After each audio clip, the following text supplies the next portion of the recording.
Deus, cuida do meu coração. Não permita que as coisas ruins façam moradia dentro dele.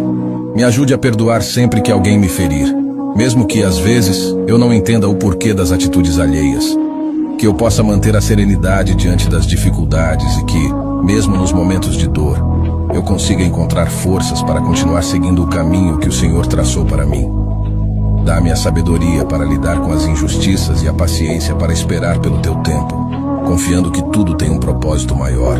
Que meu coração não se endureça com as mágoas e que eu nunca perca a capacidade de amar, mesmo após ser machucado. Ensina-me, Senhor, a ser uma pessoa melhor a cada dia, refletindo a tua luz em minhas ações. Que eu seja um instrumento de paz e que, ao invés de guardar rancor, eu possa sempre semear o perdão. E, acima de tudo, que o teu amor me guie em todas as minhas decisões, mantendo meu coração puro e cheio de esperança. Amém. Deus abençoe a todos.